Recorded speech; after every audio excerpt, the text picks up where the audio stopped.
فلا يكفي النفي ولا يكفي الإثبات بل لا بد من الاثنين مقترنين لازم viwili vikutane ومعنى لا إله إلا الله tunaendelea na maana ya la ilaha illa Allah wa maana la ilaha illa Allah na maana ya hili neno hakuna anayeabudiwa kwa haki isipokuwa ni Allah maana yake la maabuda bihaqqi illa Allah hakuna anayeabudiwa kwa haki isipokuwa ni Allah walihadha na kwa hili arafa mushriku quraishi walielewa wale makuraishi washirikina wale arafa mushriku walielewa washirikina quraishi wa nini wa kiquraishi maana la ilaha illa Allah maana ya la ilaha illa Allah itakuwa jambo la fedheha washirikina wa kiquraishi wameelewa maana ya la ilaha illa Allah muislamu haelewi walihadha arafa mushriku quraishi maana la ilaha illa Allah kwa sababu hii washirikina wa kiquraishi walielewa maana ya la ilaha illa Allah faqalu mutaajibina wakasema makuraishi katika hali ya kustaajabu ya kushangaa kama dhakara Allahu rabbul alamin kama alivyotaja Allah bwana mlezi wa viumbe vyote katika Qur'ani ndani ya suratu Sad aya ya 5 Allah anasema maneno ya mushrikuna wa kiquraish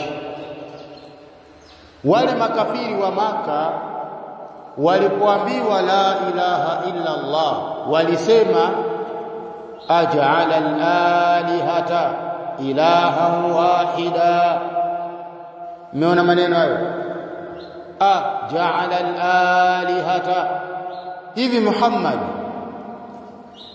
amevifanya viabudiwa vyote ilahan wahida kuwa ni muabudiwa mmoja tu ina maana vile vyote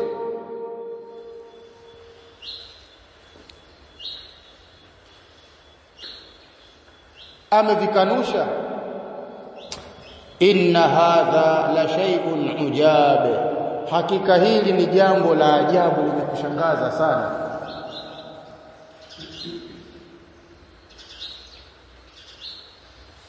makafiri hapo wanamshangaa Muhammad alipowaambia la ilaha illa Allah wao wameelewa kwa Kiarabu ile la ilaha illa Allah ni nini kwa Kiarabu huyu Muhammad vipi huyu wanamshangaa ina maana anatuambia tusitegemee chochote tumtegemee Allah tu ina maana anatuambia tusiombe chochote tumuombe Allah tu ina maana anatuambia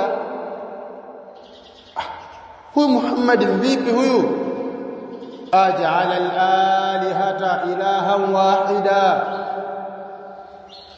hivi anatukataza tusitegemee vitu vingine hivi anatuambia tusiombe kitu kingine inna hadha la shay'un ujab hakika hili ni jambo la ajabu sana maneno haya waliyosema makafiri katika zama hizo Qur'ani inateremka basi kwa masikitiko makubwa kabisa wanayasema waislamu kwenye zama hizi za leo yani mtu utakapomwambia wewe hautakiwi tena kumtegemea mwingine badala ya Allah kuwa unaye basi yeye anakuambia inna hadha la shay'un ajab, hakika hili ni jambo la ajabu hili. Wewe unatuambia nini wewe?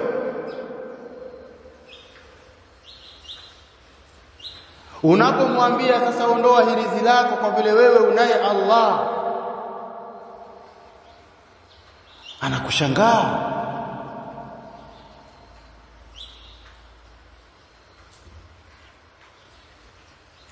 Allah ndani ya Qur'ani katika sura As-Sad anasema wantalaqa al-mala'u minhum animshu wasbiru ala alihatikum inna hadha la shay'un yurad. Walitokea mabwana wakubwa katika wale makafiri wa Maka, Makuraish. Mtume sallallahu alayhi wa alihi wasallam anawaambia sasa, msiombe kingine kinyume na Allah. Hivi sasa msitegemee kingine kinyume na Allah. Achaneni na Lata, achaneni na Uzza, achaneni na Manata. Kuna wakuu wa Quraysh, yale mabeberu katika makafiri. Wamtalaqa almala'u minhum, katika wao wale wakuu wakaondoka na kauli animshu, kwa maana istamiru. Wakawaambia wale wafuasi, endeleeni, wasbiru, na kuweni wavumilivu, ala alihatikum, juu ya nini? Ya viabudiwa vyenu. Yani kana kwamba hivi leo ndio mtu asema msiwasikilize hao bwana masalafi hao ni mawahabi, niendeleeni tu na mahirizi yenu, niendeleeni tu na mizimu yenu. Wewe uliona wapi awe mmoja tu peke yake? Wewe uliona wapi wa kumtegemea awe ni Allah tu, wa kumuomba awe ni Allah tu? Uliona wapi? Hili ni jambo la ajabu. Sasa wao wakasema inna hadha la shay'un yurad, hapa kuna kinachotakwa, hapa kuna kitu kinachokusudiwa.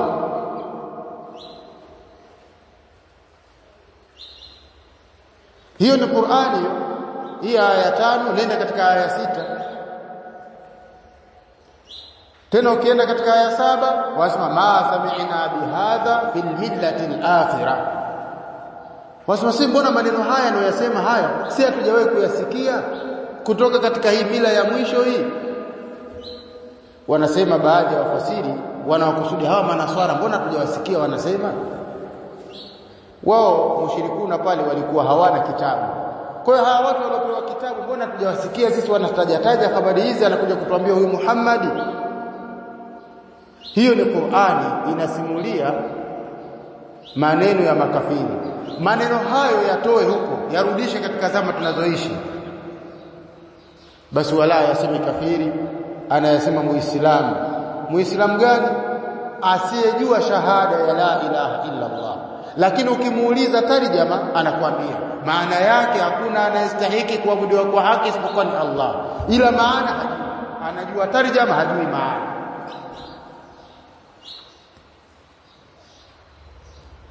Yale maneno yaliyozungumzwa kule na yeye ndo anakuja anayasema. Ina maana anasema nini? Bwana usisikilize, au bwana wewe, huyo Mungu mwenyewe kasema bwana, ukipanda juu shikia. Huyo Mungu mwenyewe kasema bwana, ukijenga nyumba weka na paa. Au mawahabi au usisikilize bwana, huyo Mungu mwenyewe kasema ukijenga nyumba weka na mlango.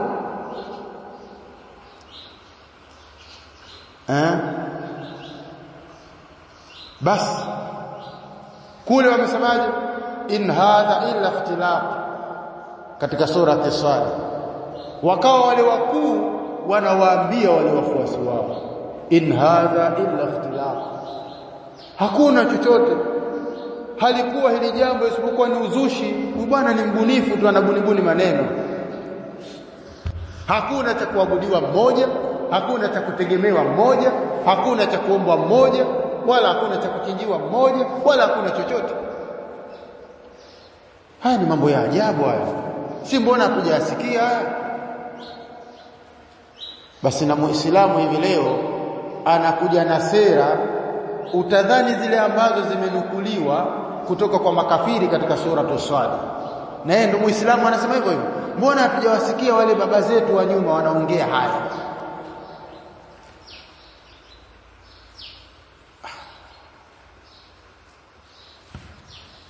Hatujawasikia wazee wetu wanasema haya. Kulikuwa na babu zetu, mbona hawajatuambia kwamba kutegemea mpapai haifai? Kama ingekuwa haifai, wao wangetumia.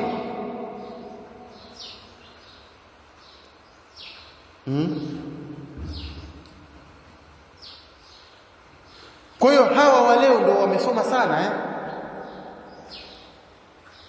hawa wa leo ndio wana akili sana Yaani haya maneno mkiyasikia, mjue maneno haya kuna watu washayaongea huko nyuma.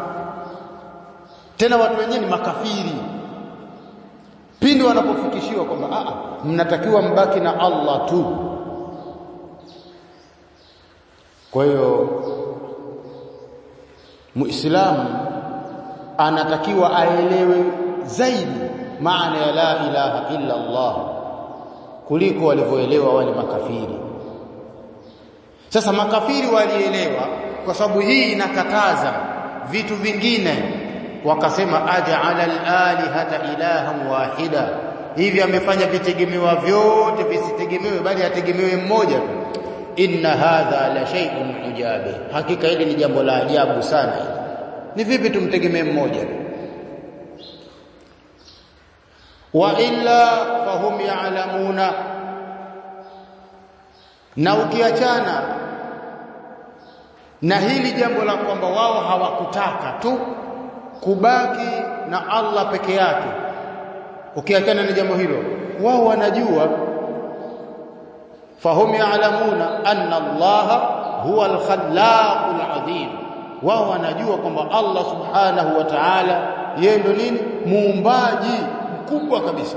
Allah subhanahu, Allah yeye ndo muumbaji mtukufu aliyetukuka. Wanajua, ila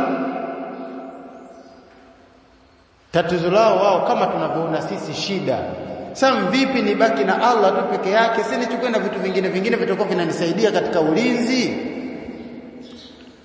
kulinda shamba langu, mpunga wangu huu watanichukulia.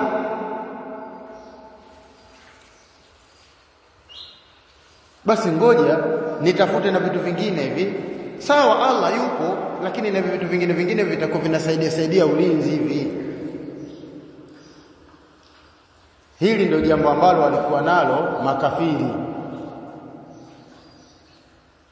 Sasa Muislamu ukishayasoma haya, unatakiwa ukae chini utafakari.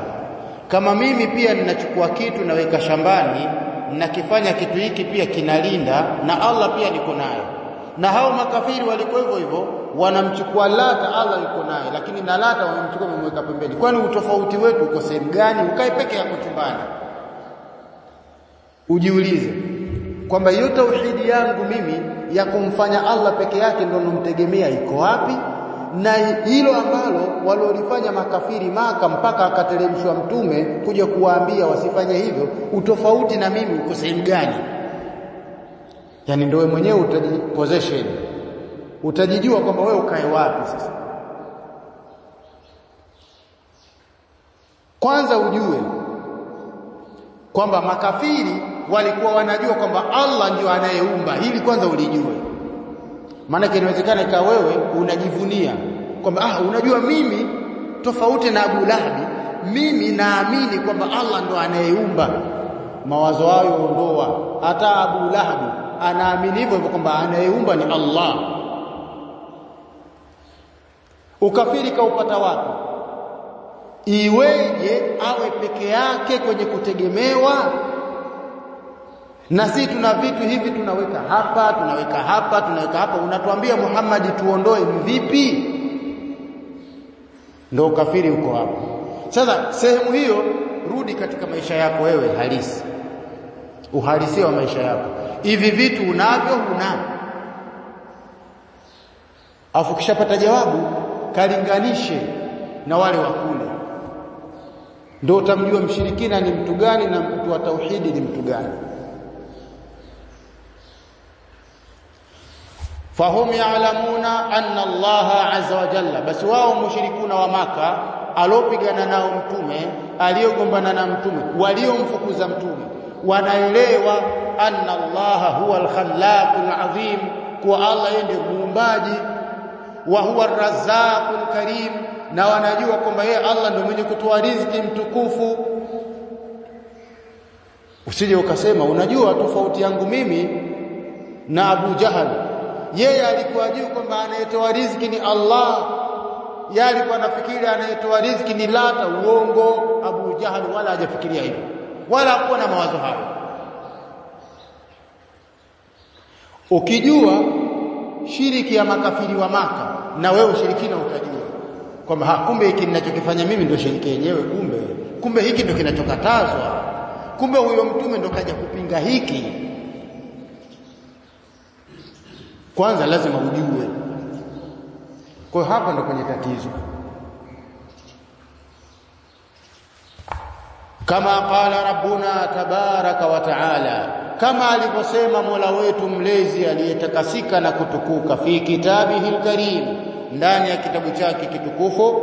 Anasemaje Allah katika suratul Luqman aya 25, wala in sa'altahum, kwa hakika Muhammad, na ukiwauliza hao mushrikuna, man khalaqa as-samawati wal arda, ni nani aliyeziumba mbingu na ardhi, la yaqulunna Allah, majibu yao anasema Allah ndio aliumba mbingu na ardhi. Hata Abu Jahal alikuwa asema kwamba eti mbingu imeumbwa na Lata na Uzza, hasemi hivi. Hajawahi kusema kwamba eti labda huyo Manata Wada Suwaa kaumba ardhi, au anatoa mmea fulani ndio anawapa chakula.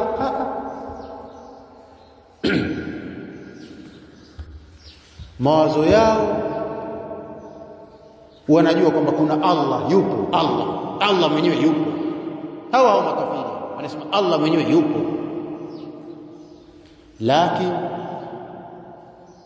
shiriki, ukafiri wakaupata kutokumpa haki yake ya upweke katika zile sifa za kiibada zinazofungamana na uungu wake. Miongoni mwa hizo atawakkulu, kutegemea.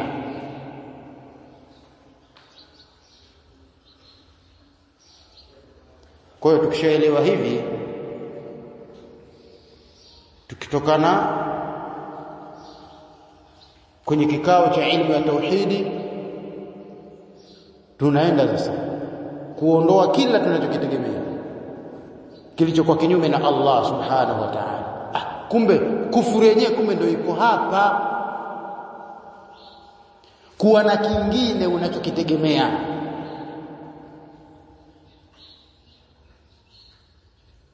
Chenyewe ukakipa sehemu ya uungu, ukakipa sifa ya uungu, kinaweza kikaleta madhara au kikanufaisha.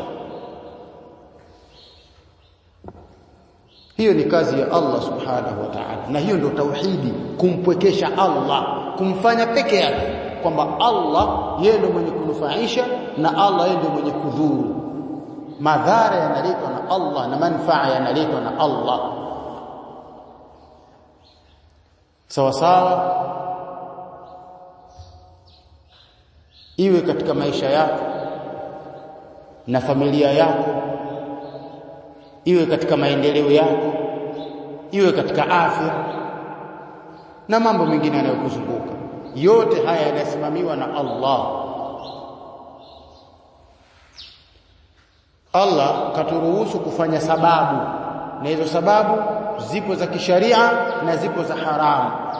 Sababu katuruhusu.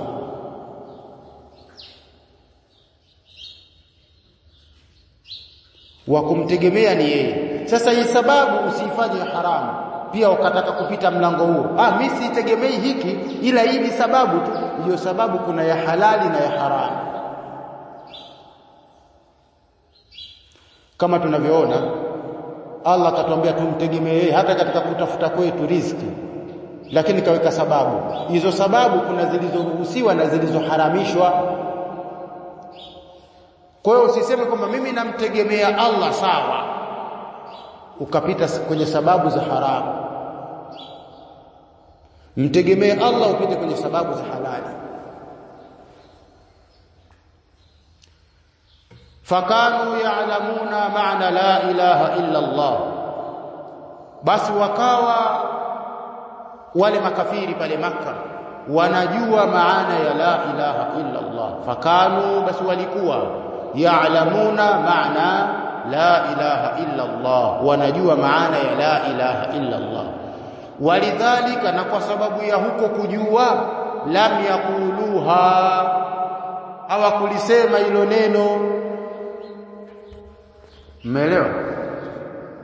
Walikuwa wanaelewa kwamba mtume anawaambia nini kwenye la ilaha illa Allah. Wao wakakataa kushuhudia, kwa sababu mtume ni Mwarabu, la ilaha illa Allah ni Kiarabu, hao makafiri ni Waarabu, hao makuraishi ni Waarabu. Kwa hiyo la ilaha illa Allah ni lugha yao, wakakataa kuisema. Walidhalika, na kwa sababu ya hilo la kujua maana ya la ilaha illa Allah, lam yakuluha, hawakusema, wakakataa. Waharabu, na wakapiga vita neno, wakalipiga vita kweli, hawakutaka kulisikia, kwa sababu hili neno linasema hakuna tena kuwa na hirizi, hakuna tena kuwa na ndumba. Ndio maana ya la ilaha illa Allah, hakuna tena kuwa na hirizi. Wale Waarabu wanaelewa. Ni vipi unatukataza mahirizi? Hakuna tena kuwa na masanamu. Wale watu wanaelewa. Kwa nini unatukataza tusiwe na masanamu? Hakuna tena kuabudu makaburi. Wale watu wanaelewa. Yani yote hayo yamekusanywa ndani ya la ilaha illa Allah. Falam yaquluha waharabu, wakapiga vita ala rafdhiha, juu ya nini? Ya kulikataa kwake. Vita vikawa vikubwa, wakapambana ala rafdhiha, juu ya nini? Ya ukataji wake, wakalikataa kwa nguvu zote. Hatukubali la ilaha illa Allah, hatuitaki. Muhammadi, usitafute ugomvi, la ilaha illa Allah yako peleka huko, hatuitaki.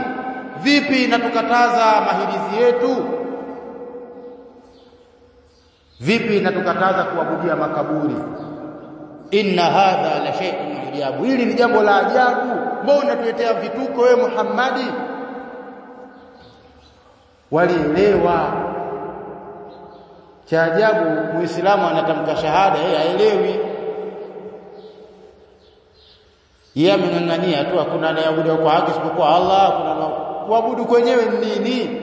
Kuabudu ndio huko kuchukua hirizi. Ndio maana unapoona unaabudia Mungu asiyekuwa Allah, wewe unaabudia hirizi, kwa sababu hirizi unalitegemea, linakulindia biashara yako, linakutengenezea maisha yako. Si umeenda kwa mganga umepewa hirizi? Si umeenda kwa shehe umepewa hirizi? Na unaamini kwamba wewe unafanikiwa kwa sababu ya hirizi, ndio unaitegemea hiyo. Umeegesha manufaa kwenye hilo dude. Hiyo ndio ibada yenyewe. Ukisikia kuabudu kisichokuwa Allah, ndiyo hivyo.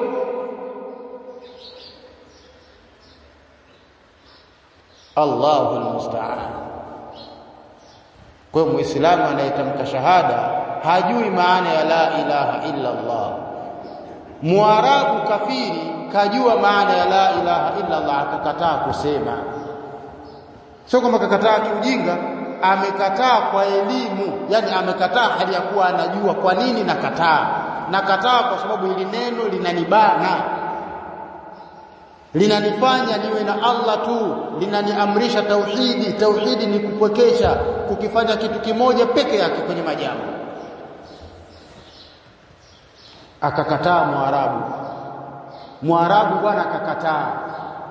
Mswahili asiyejua Kiarabu akasema, akalikubali lakini hajui kakubali nini kasema nini. Laiti kama watu wangekuwa Waarabu wengi wangerudi kule kule nyuma, namna lilipokuwa gumu hili neno kwa washirikina, kwa sababu hili neno linakutaka wewe ujidhatiti na ulelewe katika misingi ya tauhidi, basi moyo wako unakuwa burudani. Lakini kwa mtu ambaye kalelewa katika misingi ya kishirikina, hili neno ni gumu. Unapomwambia hili neno linakutaka ubaki na Allah, anajiuliza sasa nianze maisha upya Mimi tangu napata ugoko nakuwa kwa kutegemea hivi vitu, naambiwa bwana hiki kitu hiki ndio wewe utapata pumzi, mchawi akija utamuona kitakuwa kinafukuza mapepo hiki kitu hiki.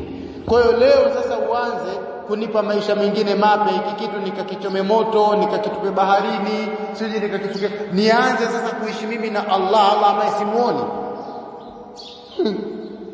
Shekhe, huo ndio Uislamu alokuja kutufundisha Mtume Muhammad sallallahu alaihi wasallam. Kama unaposwali hapo umuone, basi ndio hivyo hivyo unatakiwa umtegemee hivyo hivyo umuone. Ondoa hivyo vitu unavyoviona kusema hivi ndio nategemea, vyote ondoa.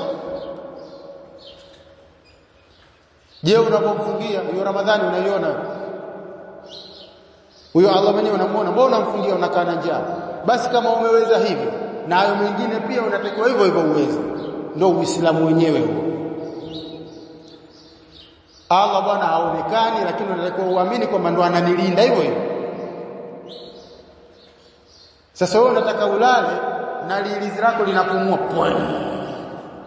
liko mchagoni. Uislamu tena hapo wewe ushaachana nao, hauko hivyo. Kuna watu wana mizinga kwenye michago, wakilala unaliona dude vile linatuna kama puto wala linanyoa. Ukienda unashuka kitu gani?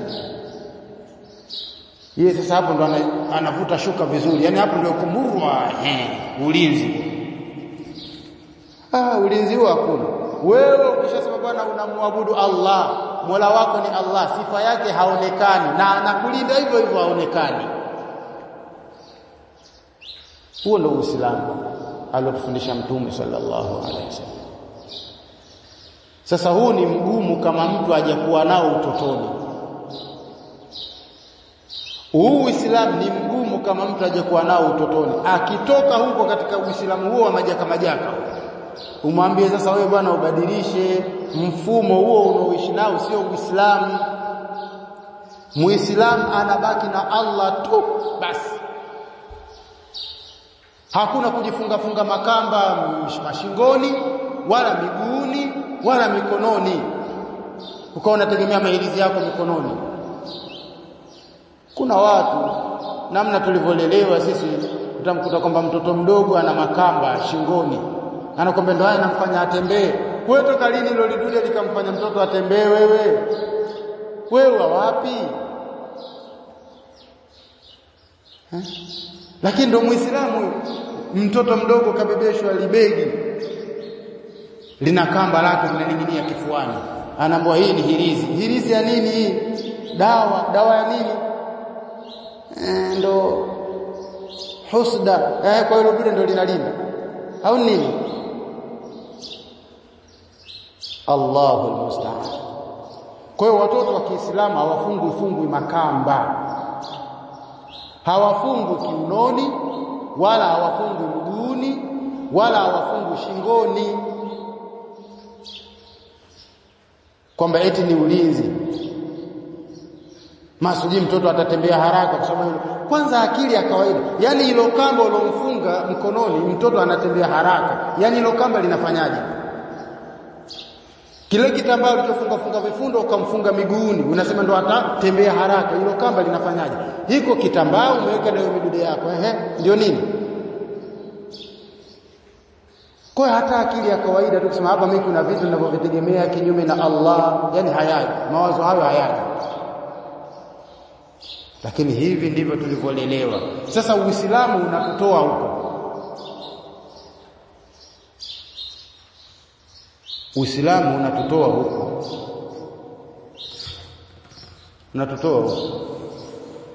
Watoto wa Kiislamu wanazaliwa wanasomewa adhkari. wakati wa kulala wanasomewa adhkari, wanalala, hawafungwi makamba. Na kutembea wakati wao ukifika watatembea bila ya kamba. Yani umma umerudi nyuma kabisa huko. Zamani hao makafiri walikuwa wanatungika vile vidude vihirizi vile, au vikoko au vichangarawe au vidude vya baharini vile, wanaamini vile vitakuwa vinamlinda yule mtoto na kijicho. Mtume sallallahu alaihi wasallam akaja kubatilisha imani hiyo, hizo imani za hovyo. Sasa leo hii watoto wa Kiislamu ndio wawe katika hali hiyo jamani. Allahu almusta'an. Walam yattabi'uha, basi watu wala hawakumfuata Mtume sallallahu alaihi wasallam. Wale mushrikun hawakumfuata Mtume kwa sababu ya hili neno waliliona kwamba linakuja kuondoa tamaduni zao. Walam yattabi'uha wa kadhabu al-mab'uth biha sallallahu alayhi wasallam, hawakumfuata na wakamkana Mtume sallallahu alayhi wasallam na kile ambacho alichotumwa nacho. Wakadhabu al-mab'uth biha sallallahu alayhi wasallam, wakamkana yule ambaye aliyetumwa na hilo neno au kwa hilo neno la la ilaha illa Allah. Bihabu dhamiri inarudi katika hiyo kalima kalimatu tauhid. Wakadhabu al-mab'utha, wakamkana aliyetumwa, biha kwalo, yani kwa neno hilo Mtume sallallahu alayhi wasallam, wakampinga na wakamkana, sababu ili neno linakuja kuondoa makamba kwa watoto wadogo, wakubwa, wanawake, wanamume. Kufungwa makamba tena hakuna. Eti dawa gani? Utamkuta mtu anaumwa mguu alafu anavahirizi shingoni, anasema dawa ya nini?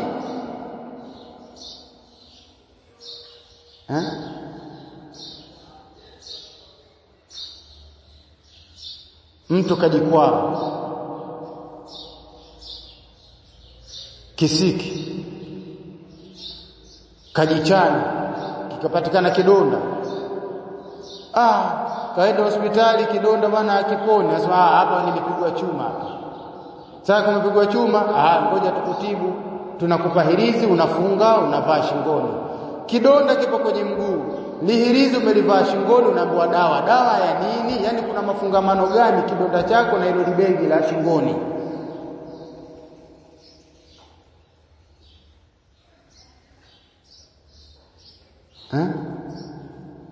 Anda kusema sasa, mbona sindano unaweza ukachomwa sehemu nyingine, sindano ile dawa inatembea katika mwili, inapita katika mishipa ya damu, na wewe lihirizi lako ndio linatembea kwenye mishipa ya damu?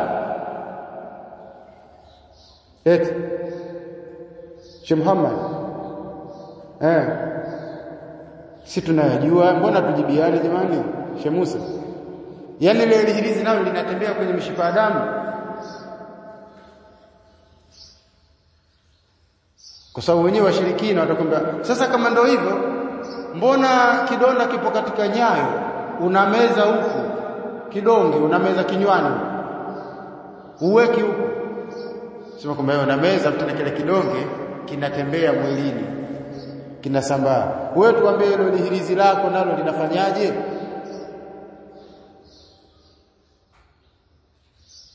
Nalo linatambaa mwilini? Haya mambo yote yanatakiwa yaachwe. Uislamu tunatakiwa tubaki na Allah subhanahu wa ta'ala. Hiyo ndio maana ya kumwabudu Allah peke yake, ndio maana ya la ilaha illa Allah. Hakuna wa kuabudiwa kwa haki isipokuwa ni Allah. Ibada si jambo moja. Tumuombe Allah subhanahu wa ta'ala tuwafikishe kwenye kuifuata tauhidi. Tumuombe Allah subhanahu wa ta'ala atutie mapenzi ya kumpenda Allah na atutie imani ya kumwamini Allah subhanahu wa ta'ala. Ili jambo kwa kweli tuombe kwa Allah, yani Allah ndo atutie nguvu hizi. Kwa hali ya kawaida na jamii zetu namna zilivyo, jamii namna zilivyo, tumuombe sana Allah mpaka kusimama kwenye tauhidi. Wewe ukiwa Muislamu ukabaki na Allah, ukawa umemwamini Allah, tawfiki ya Allah. Allah akuzindue upate moyo wa kusoma hiyo ilmu ya tauhidi, ndio utajua kwamba kumpokesha Allah ni nini. Lakini hali ni mbaya mbaya mbaya, tena wanaopigia debe hili wengine ni watu ambao wamevaa joho la ushekhe, na wao wameingia katika jambo hili, wanaabudu visivyokuwa Allah. Kwa hiyo mtu wa kawaida tu Muislamu ambaye yeye hajasoma dini yake, dini yenyewe ndio hiyo ya kusikia sikia, ya kurithirithi tu, hii mtihani mkubwa sana. Kwa hiyo tupo katika balaa, tupo katika mtihani, tupo kwenye majanga, janga kubwa, sio majanga, mijanga. Tumuombe Allah subhanahu wa ta'ala atuhifadhi. Allahumma salli wa sallim ala nabiyyina Muhammad wa barik ala nabiyyina Muhammad. Allahumma arina al-haqqa haqqan warzuqna ittiba'ahu wa arina al-batila batilan warzuqna ijtinabahu. Sallallahu ala nabiyyina Muhammad wa alihi wa sahbihi wa sallam.